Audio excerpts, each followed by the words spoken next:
Okay, the next speaker.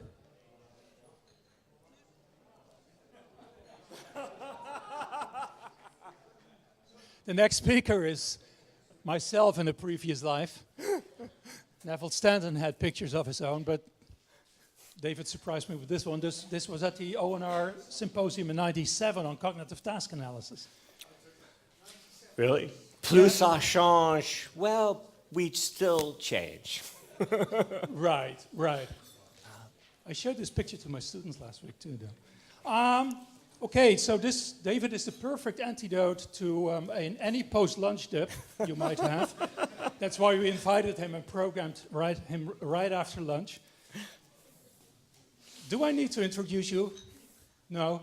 You don't want to be introduced? You can, whatever you would like. Yeah, I will, because he's so famous that I need to read this out. He's a full professor in integrated systems engineering at the Ohio State University. He has developed and advanced the foundations and practice of cognitive systems engineering since its origins in the aftermath of the 3 Mile Island accident in 1979.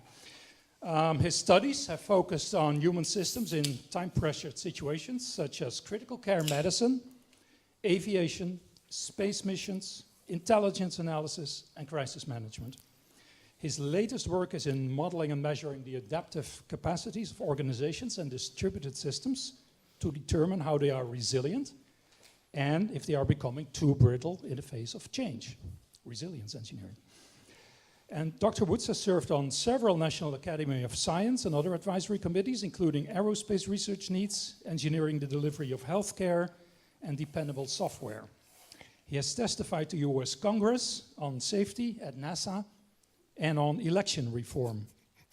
Is that something? Didn't work. Completely. Is that an upcoming task for January? I hope not. Dr. Woods has been president also of the Human Factors and Ergonomics Society, a great honor. So it's a great honor also to have you here, Dave. The floor is yours. Thank you, Jan Martin, and thank you, everybody. We're going to kick it up a notch, as they say in Louisiana, and we're going to step beyond sometimes I feel like I'm in Groundhog Day, if you remember that movie, right? We're starting to talk about automation surprises. We're talking about workload bottlenecks. We're talking about bumpy transfers of control. When did I first hear bumpy transfers of control? From engineers who were really good engineers in nuclear power days back in the 80s. And they were great at designing bumpless transfers of control between different automated systems. But you threw a person in the loop and all of a sudden they went, well, they'll just do it okay by themselves. And we're like, no, you have to design for bumpless transfers of control. And here we still are, unable to do the basic engineering. We need humble engineering. We're still struggling with simple, not easy to fix in terms of cheap, or not because it's easy because it doesn't require expertise. Right? But it should be straightforward, humble steps in engineering to design bumpless transfers of control where that happens between people and various kinds of automated systems. Why are we still here doing this?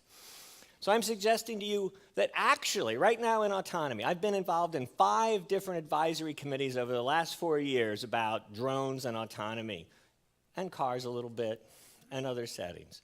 And I hear these things over and over and over again. Everybody's so excited. It's going to be great. New business opportunities. I was out at NASA. Boys with toys. I finally get to design an airplane. Oh, boy, baby. Right? I mean, she's seen it.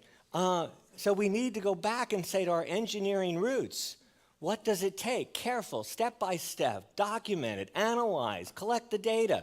It's not going to make Slate magazine. It's not going to be the highlight. It's not going to be a Silicon Valley startup. What happened to competent basic engineering? Except what we need is different engineering. And when I say different engineering, I mean, it's based on the roots, for example, in control theory. But it's based on a bunch of new things too. Elinor Ostrom, Nobel Prize winner in 2009, first woman in economics. Her ideas about polycentric governance in human systems actually turn out to match John Doyle, a control theorist in Caltech. Two completely different fields with completely different languages. But the findings are converging about how we actually work in a complex, highly interconnected, highly interdependent world where we have a network of adaptive systems. Some automated A1, A2, A3. We have lots of jargons for automated, autonomous, whatever. We'll just say A1, A2, A3, whichever one you like. It's lots of it, right? But the point is there's lots of roles automated in various fashions and human roles that are interacting in these complex networks. When we look at these, what do we find? Autonomous capabilities are already on the rise and being seized to take advantage for human purposes. People are seizing new possibilities. Why? Because it's technology? No, because they get an advantage in their role for their goals. In that process, what happens? Right? Brittleness happens, gaps arise, and we'll see this. So the history or the future that we think is going to happen with autonomous systems is already here, and it doesn't remotely work as advertised. Oh, here's an advertisement from 1899. You want to talk about envisioning new technology? This is the view of how automation would work. You put the eggs in the machine and out comes a chicken. It's kind of amazing, isn't it? The progress they projected. Stories of technology change. Now listen carefully to this. Stories, because we asked this question earlier. Stories of technology change describe or envision the congestion, cascades, and conflicts that arise when apparent benefits get hijacked. They describe the congestion, cascades, and conflicts that arise when apparent benefits get hijacked. What trap did we fall into this morning? And I apologize up front to everybody. You were cannon fodder for me because what did you do? You fell into some of the traps we all fall into. So I apologize, but we have to highlight the traps so we can do a better job of systems engineering. Why will apparent benefits, we heard a bunch about those, as if they would kind of almost happen for sure. Right? But what will actually happen? The apparent benefits will get seized by some person trying to do better for them and the organization and stakeholders that they serve. It will get hijacked. Snafu catchers. Everyone knows snafu? Right? Snafu is a coinage by the American soldiers in World War II. Right? These guys were doing okay. And their standard term was situation normal, all fucked up. Right?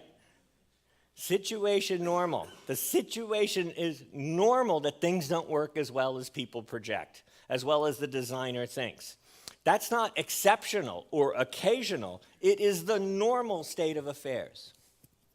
So the Snafu Catchers is the name of our new consortium for looking at these things. And where are we looking at them that describes the future? It's in what we call the internet-facing business IT. Think of the web services world, Facebook, Amazon. And the highlight for these in terms of public things is financial. The financial world. So here's a case of runaway automation. We had a flash crash a couple days ago on the pound in England. There were 42 flash crashes. Just think of your automated world or more autonomous world. What exists in financial trading. In 2013, there were 42 flash crashes. Right? This was a year before that. Knight Capital had a runaway automation. What's interesting in the case is there were changes in the context of trading. Some of those were created by the regulators to try to prevent cheating that had occurred in previous scandals. Of course, all the changes end up being in software or affecting the software. And Knight Capital was trying to be more competitive, function better, make more profit. So they introduced some new tools, some new transactions. How do you do that? Through software, right? So they introduce it. Of course, they have a plan to roll back in case something goes wrong. In this case, there was something they didn't anticipate. They tried to roll back. Turned out rollback made it worse. Then they start looking at each other. What's wrong? What's wrong? Wait a minute. Let's figure this out. We can't tell the big bosses until we know what's going on.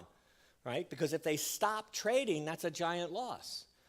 In the time it took them to figure out that they didn't really understand and escalated up to the senior decision makers, it was too late. They were slow and stale, right? They lost $500 million and were effectively bankrupt. And I can tell you one other thing about this story. I can tell you absolutely definitively that the official document is not correct. I can't tell you how it's not correct because we promised anonymity to the people who would talk to us, right? Because there's a bunch of constraints about finding out how these systems really work. And that's what you're going to see, with Tesla. John, do you trust, where's John? Do you trust Tesla to tell you the accurate story? Here's the New York Stock Exchange last July. They had a similar problem to Knight Capital. They were having problems. And in this case, it was the opposite. They were able to escalate the information. The CEO had been pre-primed about how he should participate in a cascading situation. And he was quickly able to recognize that it was out of control and they didn't understand the origins and made a decision to stop trading. They went on a 3-hour outage. Guess what the financial press said about him? Did they say he was a smart executive? No, they said he was a terrible executive. He should be fired. No one should use the New York Stock Exchange. We thought of it as a success, right? We sent in an editorial to the New York Times. They ran the one that said he was a terrible person, not the one that said this was good performance to stop production, figure out what was wrong, and get it back in only 3 hours. Now, maybe they could have got it back in 2 hours, but the decision to stop, to sacrifice production, turned out to be critical in this. Things can go out of control in surprising ways. So what makes the world change? Notice it's not automation. Our world has changed around us at a tremendous velocity and is continuing to transform at high velocity, not because of automation, because of connectivity. It's connectivity and sensing. We can pick up more information. Why is it information? Because it's valuable to someone in some role to discriminate or understand or make a decision. Why do we have high connectivity? So we can coordinate and synchronize our activities. When do I need information there? When do I need information here? Most of the time, the CEO doesn't need to make a decision to stop trading on a financial exchange, right? But all of a sudden, we have to engage him quickly. That was a bumpless re-engagement at the New York Stock Exchange. It was a bumpy re-engagement for Knight Capital. You were talking about it before this morning, about just some driver and some machine. This is happening at all the levels, right? And the challenge for doing it at the machine level, we know a lot more about than we do at these other levels, but it's the same kind of thing. Now, the sensing and connectivity mean we're operating at new scales and tempos, temporal scales, and it's really multi-scale. So our ability to work at these different scales, change the scales, cross-scale interactions. Those two examples in the financial world were cross-scale interactions. We talk about just a driver in a car. We're missing all of the real action of what's going on. Now, we have more automation and autonomy. Why? Because it operates at new scales and new speeds. Think of high-frequency trading. Right? The rise of high-frequency trading, tens of millions of dollars were invested by people seeking advantage because a sliver of speed meant they could front run.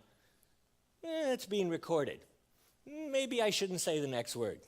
Cheat, right? I can get ahead of you and influence the price. And not only can I get an advantage, because it's operating at scale, that little advantage adds up, and next thing you know, I've made tens of millions or hundreds of millions of dollars. So it's worth investing tens of millions of dollars because of the order of magnitude improvement. People seeking advantage. But the issue that everybody misses is these systems are not as pristine and coherent as the designer thinks. They're full of gaps, right? They're full of incoherent interactions. Right? Snafu catching is normal. Surprise is normal. And other people have to adapt to fill in the shortfall. Let me say this again. Technology advances are seized by people, right, searching for opportunity. So we're switching our focus from we're repairing. This morning was classic for us. We get trapped always in this, how are we going to repair a system that has the wrong architecture? Now I'll come back to that architecture word. Has the wrong architecture. Now we're going to try to fix the consequences of selecting and designing the wrong architecture. Instead, we have to tap into the fact that people are pursuing opportunity. And how do we support their ability to pursue opportunities? Right? That increases scale, increases the automation we rely on, the frequency, the tempos. People are putting more and more pressures on the machines and the different roles as they seek advantage. Brittleness appears, and people fill the gaps. Tangled, layered network. John Doyle calls it a layered network, and he's trying to design a new kind of governance, like Elinor Ostrom, the sociologist, for a layered network. And I said, layered network's kind of boring, nobody will pay attention. It's a tangled layered network, right? It's not pristine, it's not well organized, it's not well stratified, right? And this is the adaptive universe you live in. You power it. Some of your developments right here help power it, right? The technologies we're talking about tempt us further into it, and we're trapped by the rules of how it works. And guess what? It doesn't work the way you think it does. But there are rules. Now let's remind you of those. I'm just going to go very quickly through some of these and the implications for autonomous vehicles and other injections of autonomy. The full stuff on resilience engineering and the latest stuff on this is coming out. Some of it's on the web in talks, some of it's on the web in classes I do. I'll start a new class Wednesday when I get back. If anybody wants to join in, we'll set it up so you can participate internationally on resilience engineering. But here's a simple example.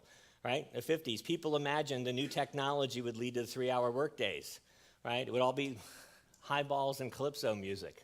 Robert remembers. Right? What actually happened is the round-the-clock productivity and the squeezes. There will be surprising reverberations in the tangled layered network as adaptive behavior hijacks success. Right? This was a found sign. The system was never broken, it was built this way. It reminds us of one of the Zen statements of adaptive systems, right? We've probably heard versions of this before in systems thinking. A system does what it was designed to do. It's just not what the designers intended. What is our discussions of driverless cars? Full of designers' intent. What can I guarantee about those? They won't come to pass as predicted, right? I can't say I know what they'll exactly look like. I can tell you some of the congestion and conflicts and cascades that will happen, though. Right? But not the details. But I can predict with 100% certainty what they think is going to happen isn't the way things are going to turn out. Whoops. Right? As we emphasize using the term from NASA, faster, better, cheaper pressure, right, constantly comes into play. As people seeking advantage will inadvertently increase complexity of the systems we work with. So, autonomy is not a solution, it's a capacity. People utilize that capacity to create new kinds of human systems, systems that serve human purposes. So this is fundamentally about people. It's not, the issues and the interesting and the opportunity is not about a human at a device, even though there's people at a device and interfaces we have to design. The action is about systems that serve human purposes. They operate at multiple scales. Deploying autonomy, increasingly autonomous capabilities, breaks the distinctions we like to make between machines and people. They no longer apply. They are not relevant. They are not the science base we need to do good engineering. Quick example. I claim, and I think this is a very good claim, as AI capabilities increase and are deployed, congestion, cascades, and conflicts will grow faster than the AI capability. Right? I think that's a hard constraint. And if it isn't, I think somebody needs to show me how they're going to beat that race. Tell me how you beat that race, because the default position is you'll fall behind in that race. How do I know? Because I've been doing this for 40 years, and every time you bring out new AI capability, what happens? You fall behind the congestion, cascades, and conflicts. You can't keep up. Right? We've seen this before. So here's Doyle's catch. John Doyle, theorist at Caltech, he's got a throwaway line in there. in one of his papers, an IEEE paper, computer-based simulation and rapid prototyping tools are now so broadly available and powerful, it's easy to demonstrate anything. We all know this, right? We do this all the time. We take advantage of it, right? Provided the conditions are sufficiently idealized. However, the real world, and what he doesn't say in here, the rate of change in the real world, the rate of complexity growth, of interdependencies in the real world, is far from idealized. Thus, the system must have enough robustness and resilience to close the gap between the demonstration and the real thing. What do we do to take advantage of that gap? We pretend we can do more than we really can. We don't do humble engineering. We do grandiose claims. We do vaporware, right? We hide tricks, right? We bury tricks in our system. Sometimes we trick ourselves, the trick's so good. And we go, look, it'll work everywhere, when it's actually dependent on this trick being relevant, which only works under limited conditions. So let's go through Doyle's catch. First thing, and we heard it all morning long, and I won't pick on them. I'll pick on, I was at this moral algorithm meeting. That's a nice oxymoron, moral algorithms. And a super AIer, his word, not mine, was going on and on and on and on. Finally, I had to go, hey, you're committing the reification fallacy, right? They were talking about a complex network of interacting sensors and computations as if it was a single thing, right? There's not an automated car. There's not an autonomous car. That's complete engineering nonsense, right? Let's take one of the DARPA Grand Challenge cars from another control engineer at one of the top 2 or 3 engineering schools in the world. Let's count up how many sensor packages, besides the normal ones you need for a car. There were 20. Right? How many different kinds of algorithms were there? 11. How many different kinds of software software packages, computational algorithms are being run? 22. And the car didn't even perform very well. And they had 18 man-months of the best engineering talent in the world. Right? The idea that these things are all going to work as designed in a complex and changing world, right, is not humble engineering. Right? So, creeping complexity, number 2. When there's a problem with that car with 20 sensor packages and multiple algorithms and planners and mappers and whatever, what are they going to do? Right? Every problem is solved by more sensors, more computations, more algorithms. When's the end of this? What did Tesla do? By the way, John, you were supposed to remind me. It'll anticipate a picture I think is coming up soon. The Tesla crash highlights a fundamental limit on computer vision. Right? That is not it happened to not be designed right and let's tune it up. No, computer vision can't handle a bunch of environmental conditions that the human perceptual system can handle. Glare, variety of things, varying lighting conditions, etc. There is no one in computer vision who has a way to do this. Right? So the idea that we can just tune this up, right, with another sensor, another algorithm, or whatever, they're missing that there is a hard and difficult limit in the ability to sense the environment around them where people can do a better job. So that's a great one. Life cycle. I said I was on 5 committees. Not once. All the people, all the organizations who briefed us on their latest and greatest levels, autonomous, automation, we're going to do this, we're ready to go, regulations holding us back, the only thing in our way is public acceptance, et cetera, et cetera. No one counted life cycle costs in any of their systems. 0. The assumption was it'll be more autonomous, therefore it'll be good, therefore I don't have to tell you how much better or how much it'll cost. Seriously. Right? Because you've heard this too, all the time. I could tell you the FAA stories on some of the drone companies. What we can guarantee, if you look at the critical digital services, you look at those internet-facing business IT, change is continuous, development is continuous, you have to be able to continuously deploy and update your system.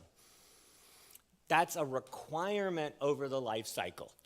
Right? Now, we don't know how to design systems that will change continuously over their life cycle. We do an oversimplification. We break it into phases. We assign different expertise and talent to those different phases. We make different financial investments in those different phases. Out the window, folks.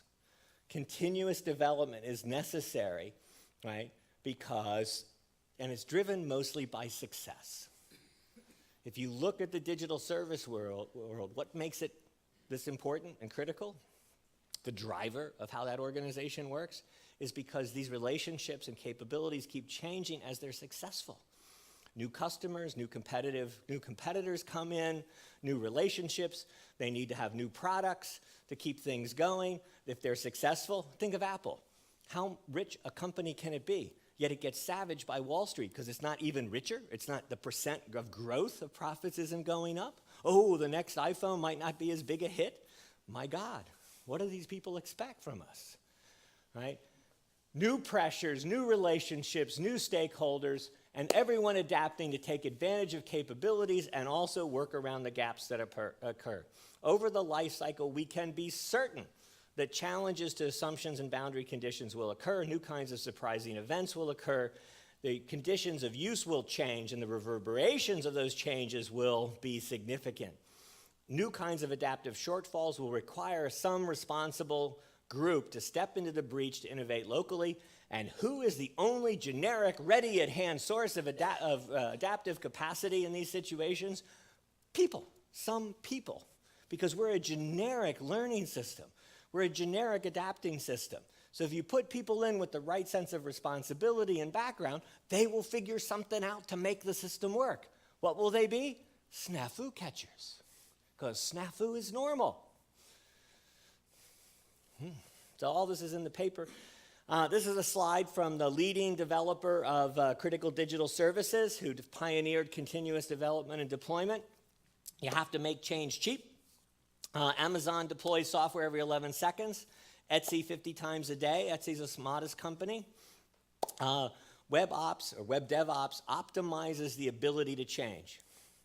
If we're going to live in this new world, our investment has to be in the skills, right? The anticipatory skills, the ability to collect and monitor the right signals, the ability to adjust who we collaborate with, who we synchronize with, sometimes slowly, sometimes quickly, working at different time scales. We have to make it easy to change. The fourth one, I first identified brittleness the first time I ran into automation. And the second time I ran into another form of automation. And the expert system thing. And then the knowledge-based AI systems. Every single one I run into the brittleness. We did the first paper empirically confirming the brittleness of AI systems. And what was the response? Oh yeah, we all know that, but the next one won't be brittle. So I just went through the AI textbooks over time. And every time an AI textbook came out, if it had any mention of brittleness, it was always that last technology was brittle and the next one isn't, because it's advanced. That's a fundamental technical mistake. That is not humble engineering, right? Engineering says brittleness is a characteristic of all systems in the adaptive universe. And you have to inject certain capabilities to overcome brittleness. How do we know what those are? We look at biological examples. What's one of the biological examples? Us, in various configurations and times. So people become the inspiration for how to do this in part. We don't know how, and I apologize, because 16 years ago when I tried to start resilience engineering, I said one of our first things has to be provide assessment tools for the brittleness of envisioned systems, all right, to escape from Doyle's catch. And we have not made the progress that I had hoped for. By the way, depending on computers, this is what the people who run the digital services you depend on, sometimes only for fun things, sometimes for business things, sometimes for safety critical things. This is what they say. We're the tech community. We drink because computers are awful. All right? No, never use computers because they're terrible, terrible, terrible. Always avoid computers. Well, computers are terrible and nothing works, but it's still the closest we ever get to being actual wizards. That's a pretty good summary of the actual state of this.